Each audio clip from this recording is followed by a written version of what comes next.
Amazon জঙ্গল থেকে বের হলাম দুই আদিবাসীকে নিয়ে। এখন এদেরকে নিয়ে যাব ছাগলের কারখানায়।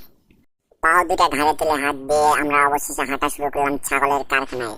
তারপর সেই ভাইরাল সাদিয়ার জামা দিয়ে তৈরি করছি দুইটা প্লাজো। এই প্লাজোর ভিতরে আছে অনেকগুলো পারমাণবিক বোমা। তারপর এক ইরান থেকে পাঠানো সেনাবাহিনীকে দিয়ে এগুলা বোমা নিয়ে যাচ্ছি ছাগলের কারখানা। অবশেষে আমরা পা দুটা ঘাড়ে তুলে হাত দিয়ে হাঁটতে হাঁটতে আসলাম ছাগলের কারখানা। ওমা, এখানে দেখে বঙ্গোপসাগর থেকে কিছু পোকামাকড় তুলে আনা।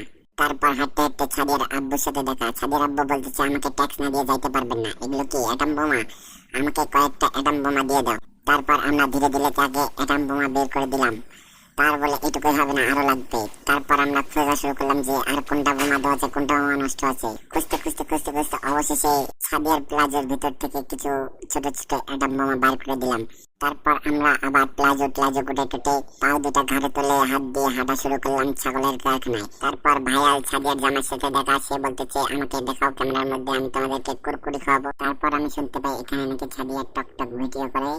সে টকটক এখান থেকে ভিডিও করে এত উন্নতি করেছে, এখন তার লগে অনেকগুলো ফ্যান ফলোয়ার্স। এরা নাকি ছাদিয়ার অনেক বড় ফ্যান ফলোয়ার্স।